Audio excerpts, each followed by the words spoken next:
Това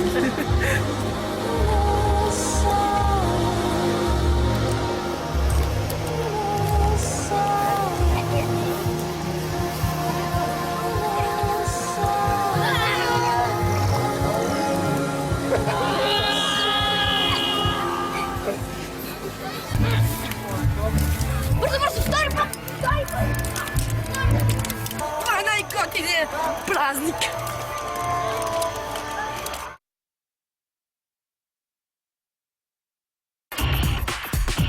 Ние продължаваме да се занимаваме с кокили, заедно с Fireter, тези талантливи хора, които имаха честа днес да са ми гости в студиото. Това са вашите кокили, които са в момента на най-ниската позиция. Да, това е най-ниската, 50 см, могат да са двойно по-високи, значи т.е. за да стъпиш на ето толкова някъде. Може да са 1,20 м, както ти каза. Да. Тоест стигаш вече над тавана и пробираш тавана. Добре, сега Диди ще се опита да се качи на кокили и да ходи. Да. Без да върти огньове. Значи ще започнем ето тук по този начин. Много е важно в началото, когато за първи път се качва човек на кокили, да знае, че тези кокили специално имат един вид амортисьор, който всъщност те кара да се чувства сякаш стъпваш в плаващи пясъци. В принцип това, когато се научиш ти в един момент да ходиш на кокили, доста ти помага, но в началото е леко фрустриращо. Да. Тоест, както при колите, за да не друса, нали? Да, точно. Умекотява стъпката. Да.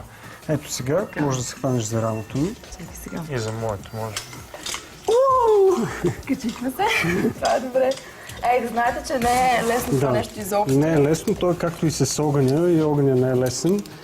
Например, в огъня при нас може да се каже, че трудното е всъщност да се измисли така една хореография, че тя да може да продължи 10-15 минути.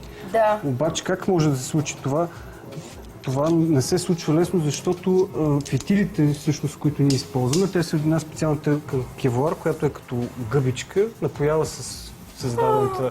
Държа се много лесно. Лесно ли? Да, в смисъл да стоиш не е трудно, но за да ходиш, ще видим след малко. Така какво казваше? Да, всъщност тази тъкан, като се напои с дадения парафин, може да изтрае около 3-4 минути за огъня. И след това трябва да бъде сменен с друг инструмент. Този да се натопи отново и може да изкара още 3 минути. Тоест хореографите, които ти правиш, винаги трябва да са съобразени с горенето на отделните инструменти, които използваме. А как се прави това? Един спорт на земята. Да. Как се прави това с духането на огъня? Да. Значи първо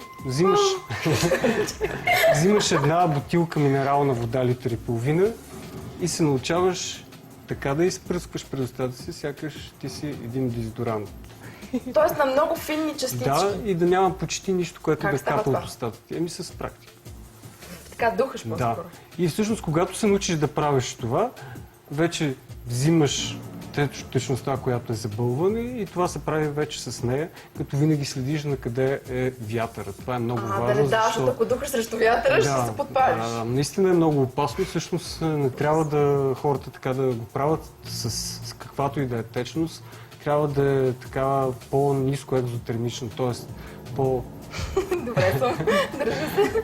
Тоест да е по-трудно запалимо, защото иначе това нещо може да се върне в лицето ти и само да изгориш. Ти косата не си я подпалва, аз те питах вече. Не съм, обаче видях един човек как си подпали брадата.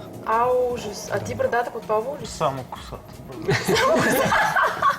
Ма как стана? Цялата ли ти изгоря? Пак с едно бълване така и правих една огнена спирала в кръг и духна така вятър. Съвсем малко, нищо ми няма. Да.